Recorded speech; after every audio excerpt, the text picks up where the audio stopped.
Welcome, everyone, to this sacred conversation. And I'm really delighted to be chatting with, because it is all about conversations, Tracey Swainson. We've been friends for a long time now, even though she's in Canada and I'm here in Australia. And we've had the most beautiful talks in the past, particularly because we are both women without children, but for different reasons. So Tracey is, and I love this, she's an intuitive mentor, because that she is, and a beautiful one at that. She's a Reiki master and teacher. And what she's doing is guiding women home to themselves and their deepest joy. Welcome, Tracey, and I can't wait to see what unfolds in this conversation about sacred grief. Thank you, Chantel. It's so nice to be here with you again. Thank you. Let's just start. What brought you to this place of wanting to share this topic that is so, I know, of course, that is so poignant, yet something we don't feel safe to talk about or uncomfortable to talk about? Yeah, so my experience comes from the loss of multiple miscarriages. So that was my journey to motherhood and non-motherhood. And I held a lot of grief for many, many years over that time period. And I just didn't know how to grieve, didn't know I could grieve. It was a private grief. And of course, I got on. Nobody knew from the outside. Everything was normal. But inside, I felt like I was dying inside. And with each loss, I felt like a piece of me was going with my babies. I felt like there was a hole in my soul with each loss. And it took many, many years for me to move through that and to come to the place to understand the importance of really honoring my grief and knowing that it was okay and it was safe to grieve, and to go through that journey of healing and really understanding my journey and honoring each one of those losses and honoring each of my babies that passed as well. So that's the big part of it. Yeah, so thank you. And what I also wanted just came to my mind as you're talking, and is that if anyone feels triggered in this or feels emotional, reach out either for professionals or to one of us, just to know you're not alone. And because, like you said, Tracey, it took you a long time to understand, yes, it is private and it's okay, but you need to feel safe. That's right. So thank you for saying that. But I can't emphasize enough to anyone when you're watching this, just to, even if listening to us, just another lovely way, and you might have also a lovely little technique, but mine is just to put my hand on my heart, just breathe and bring myself back in. So that actually, why don't we go from that? How do you support yourself, or have you supported yourself in this grief? In the grief, there's been multiple ways. It started out for me by journaling, because I felt like that was a really safe place. I could write my words, everything that I'd held inside and deep inside that I couldn't process through anybody else or to anyone at that time.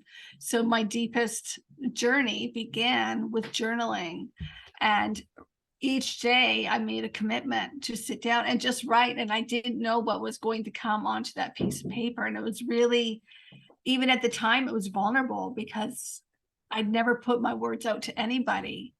Even putting them on paper and closing that book and putting it away, there was still this little thing, what if somebody finds it? But the more I did it, the safer I felt. And the safer I felt, the more I was able to express myself onto paper. That was my biggest start of my early journey with honoring my grief, with really being able to hold it in a safe place. And that journal became a very sacred space for me. So that was the very first one that I came to. And as I became stronger in that, then I could very slowly begin to speak to my husband. Even my husband didn't know the depths of my grief. Today, he's still, I speak about it sometimes, and he's just so sorry, because he just didn't know and wouldn't have been able to handle it. It wasn't his place to at the time, but yeah. It isn't. I think also when you look back, there's so because life has changed so much with technology in that. There's a lot more information that's available, but in our day, because I'm going to say that, Right. we didn't have this available to us to this extent. No, when I was first going through it, I did not have the internet. No. I did not have the internet to go to. Today, there's just so much, and there's the Facebook groups and support groups that are there, which is amazing. It's a safe place to just go and know you're not alone. I don't think that's the be all end all, but it's a great place to start. Well, I agree with you. It is a great step, because that's what I'll be mentioning, and I'll be putting all your links down below in the description. Yeah, you know, you are on Facebook, you know, you can, there's Instagram. So anyone who's interested, follow, because even if you're not ready yet to reach out, at least you know, she gets it, whatever. And just know you are being held, because it does. This is why I really appreciate what is that you came today and want to do this conversation, Tracey, because it takes courage to step out, to be vulnerable, to be raw. It does take courage. It definitely takes courage, and I honor anyone who is able to step up and say, I need support here. Whatever their grief is. For me, it was baby loss, but for you, I mean, we find our grief in losing a friendship, you know, we find our grief in divorce, or a partner passing, or our children moving on. There's just so many layers to grief. Grief covers so many different layers. This is the grief that found me. And in the end, it was a blessing, you know, because it started me on my spiritual journey, and that was what it was meant to do. That's exactly what it was meant to do, to wake me up. And I think, and thank you for talking about, because as you said, there's so many different griefs we don't think about, that we don't, even birthing can be a grief. I know for me, I didn't realize, it was only through talking to you a few years ago that I realized I hadn't even grieved the fact that I hadn't had children, because I just got on with it. No one said to me, grieve the fact you haven't become a mother, because I'm actually grieving now, not only not being a mother, but not becoming a grandmother. That's right. Yes. Yes. You know, like you said, and it's like grief can be a loss of sense of self through whether it be a diagnosis or something that's happened to you. You know, or it could be simply going into perimenopause, or going into menopause, you know, those things that us as women go through, the experiences that we go through, which are our natural cycles, and we all know that they're going to happen, and we're all going to experience them, but it affects each one of us in different ways, and that can be a source of grief as well. And again, because you don't talk about it. Yes. Oh, I've just got menopause. You know, yes, we actually, what I found also, now that I'm again talking about it more, because I went menopause years ago, early, is that we were happy to feel, oh yes, I'm having the flush, or I've got that hair that sticks out here, or you know, something like that. But we actually don't talk about the emotional side that comes into that. You know, that we can become I know I got anxious, and I know I changed a little bit personality for a while. I became this woman that had anger. Mind you, I was going through PTSD at the same time, so mine overlapped. That's right. Yeah. But again, there's a grieving around. We don't talk about that depth of emotion that happens as well. Yeah. Exactly. So it's really what I want to be able to stress is the fact of being able to honor our grief, and honoring our grief is different for each one of us. It could be able to speak about it. For me, it began with writing about it, you know, but just to be able to find that safe space, a safe person, whatever it might be, to really hold that and honor what you're going through. You know, it could even be a birthday that is a big deal for you. And, you know, you're saying goodbye to a season of your life, and really holding that and honoring that. And that could be through ritual, or that could be gathering friends together and saying, you know, let's just sit together and share. Let's have conversations about this. You know, I think we've lost the piece of that as society has moved in to this fast-paced society. In the olden days, you know, they did it right. They really made time and space for all these endings and beginnings that people go through, the rites of passage. Yes. And really honoring the inner void that we feel when we go through these spaces. So Oh, I like that inner void. Oh, that really resonated. And what came to mind again was I read years ago The Red Tent by, was it Anita Diamant? And she talks about this, about the old days where women, men go off hunting, but women would sit in a tent and they'd all bleed together. But that's where, and into moss. And again, it was that beautiful ritual. So we don't have those rituals anymore. That's right. For anything, oh yes, you might have a celebration of birthday, Christmas, but it's, as you said, it's more on that present giving and, in my opinion, on that more commercial side. But and the thing is, even birthdays, sure, you might have a birthday party, but how are you holding that space? Like, how is that really being held? What has changed for you? What are you welcoming in for your new year? How are you saying goodbye to the year that just passed? Rather than, oh, here's some balloons and some cake, which is really, really lovely. And, you might have the gathering of people around you that love you and support you. But still, it's the honoring of that, because that's where we lose a sense of ourselves. So many times we feel disconnected from who we are because we're not honoring those moments that are passing us by. Great. And that's what the power of your work is supporting women, not only with grief, but to create these rituals. Because again, what my experience has, and I'd like you perhaps to go on with that, is it's personal. So what's right for you is not necessarily right for me, but you can give me an idea of, oh, why don't you think of this? And then you explore with the clients or the women, well, let's explore this. Because if you don't own it, you're not going to take it on and do it, are you? That's right. That's right. Yeah. Your dog. Your beautiful dog. No, Tracey has this amazing way of working with people while we're waiting for her dog to come.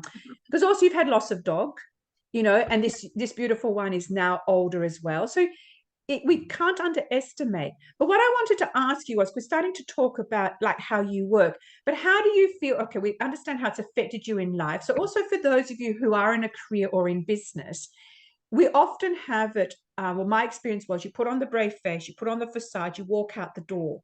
So how have you dealt with this in your business? Well, this is what I wanted to reach for, because this is really important to me. I have this little basket here, and in my basket, I have rocks or stones. And to me, it's really, really important. I found through my processes, as I was going through my baby loss and all the other losses, just even everyday life, is that I really lost touch with who I was. I disconnected from my feelings. Many times I didn't even know how to place what my feelings were. And so this is what I do now. I have these little rocks that sit at my altar space, and each one I put a word on. So this one says uncertainty.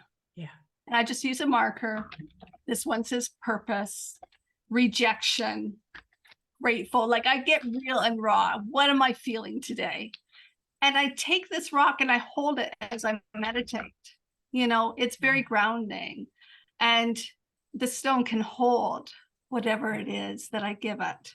And I ask its permission. I'll take a walk along a beach, and as I see a rock, I gather it up if it calls out to me. And I ask if I can hold it, if I can take it with me and hold it for this purpose of holding this energy of rejection. And then I take it and I put it on my altar for the day. And sometimes it'll sit there for the week.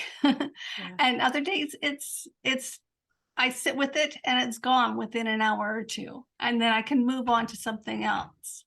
But it gives me a great sense of peace. Like, here's one for love and for loss, and rooted and faith and whatever comes to you. But it's about really holding that emotion. How are you feeling today? Doesn't matter what it is. It could be angry. It could be anything. But how are you feeling today? And be willing to take it, whether it's a Post-it note and you write it down and you put it on your altar space or on your computer as you're moving through your day. Light a candle and say, I'm just going to hold space because today I'm feeling really, really angry. But I'm just going to hold space for that. And my candle will burn until that subsides, and then I can blow it out and move my rock on. Beautiful, beautiful. I love this because I found I mean, many years ago when I was starting with Reiki and all this, I still found what you're talking about a bit uncomfortable, like a bit, oh, because in our Western world, I'm going to say Western, we don't talk about this. Whereas I'm sitting here now going, yes. So yes, for those of you who might be feeling a bit uncomfortable, again, this is what Tracey does. She shares with you hers, but then you make it yours. I think that is so important to remember. That doesn't have to be, and I don't like the word woo-woo because I don't agree with that. I think it's all beautiful energy. But I love what you've just shared. So again, so do you use that also for how you want to feel in your business? What goes on behind the scenes? Yes, exactly. I do the exact same thing, but I have beautiful colored Post-it notes that I use. And I hold them, and I'll sit down at the beginning of the week and write down how I want to feel this week. How do I want to feel this week? So other energies may come in and out. As they do, they ebb and flow, and that's okay. But these beautiful little Post-it notes are going to hold the energy of what I am setting my intention for this week. And then allowing these beautiful little rocks to hold space for all the other energy. And I love it because I just got the image of, like you said, it's like you're here, you're separating yourself from it, but it's still being held for you to be released. Because I do it through guides and angels, but I actually like that, what you just said. Oh, you've just given me another nice idea. Because it's good to, of course, I work with my guides and angels all the time. That's a big part of what I do. But when you're really dealing with an emotion, it's good to have something to hold and just really hold it. Yes. And just, that stone can hold that energy for you.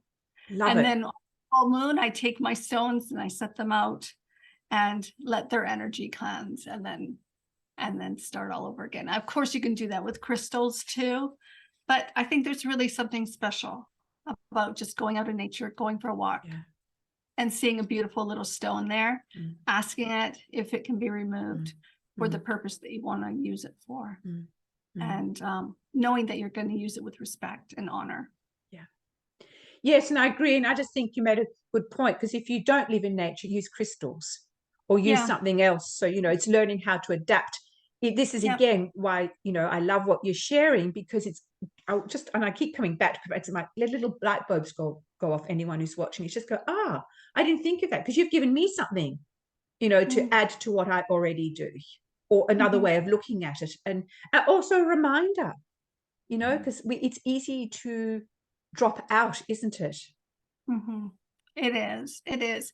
And maybe you don't want to pick up rocks. You could pick up a leaf and just write on the leaf, and you could burn it at the end of the day, or when that emotion is past, burn it. And then you could use those ashes as part of your full moon ritual when full moon comes around, and you can use it at that time.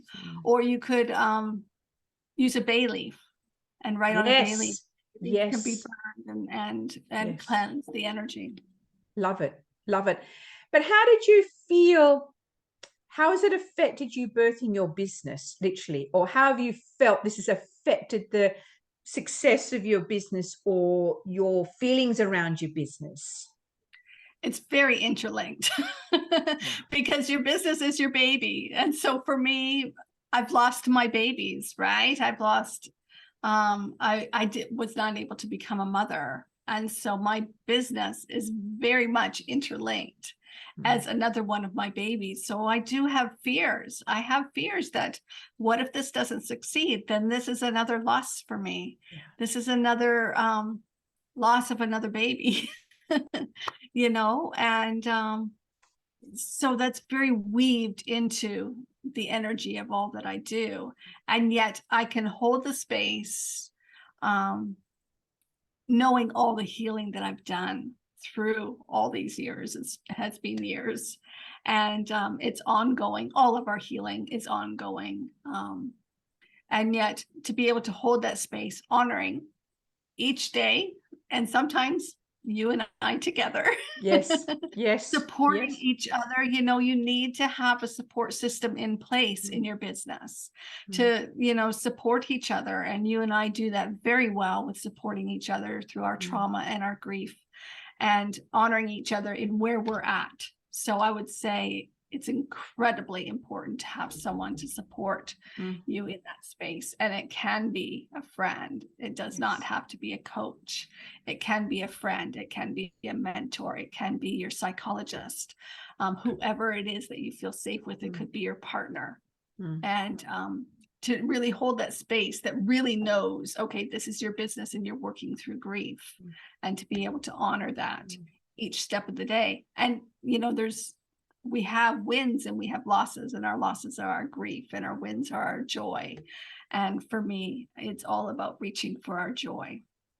Yes, I love that. And for me, joy, and for me, that's freedom. And I love it. And that's what I love about the work that you do and that I do, just different. And this is why it's so wonderful being able to share, because we have different energies. But I think what I've enjoyed, particularly talking with you as I've become more aware, is learning how to connect the dots and weave that through, like, well, how is that affecting my business? So when you said that about, oh my God, I went, yes, because I'm looking at, well, I realized in the end, my first business, or my second one, which was my skincare range, my trauma had actually become, my business had actually become my trauma, because not only was it my DNA in there, but I didn't realize I was constantly rehashing it.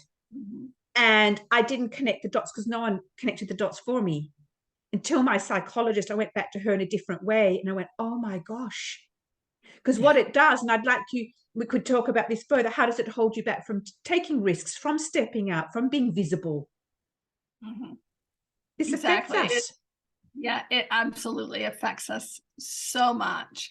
And honestly, I did not have this awareness even that my business is one of my babies until just a few months back. As we had that discussion. And that was such a light bulb moment. And it just gave me, so anybody who's had these experiences, it gave me so much more peace of mind to know that, okay, this is what's going on. There's grief here, and I'm feeling some fear. I'm sorry. There's fear here that what if this is another loss? Or feeling alone. We have those moments as entrepreneurs and solopreneurs of feeling the loneliness, or feeling like we're in it all by ourselves, or whatever those moments are. And it very much is interlinked with our past experiences. And so when you see that and you understand that, then you can hold that energy just a little bit differently, and you can be softer and more compassionate to yourself and honor the moment that you find yourself in, and allow that. It's okay to feel that energy and honor it. And then you can move on with it. But when you don't know, when you hold on to that and think there's something wrong with me, oh my God, what the heck's wrong with me? Yeah, you just simply don't know that it's interconnected with your past and your past experiences. And you're right, because even though I've been in business for a long time, I'm looking back now as you're talking, when I was in a career, it affects us being able to ask for the pay rise, or to take the courage to go and step out to get the what you call it when you promotion, because it brings all that up. The fear of rejection and loneliness, of vulnerability, and all that sort of stuff. So again, whoever's watching, really look at, well, where has this potentially affected you in all areas of your life? Where have you held back? Where have you not wanted to go out there and do something you've really, really, really wanted to do?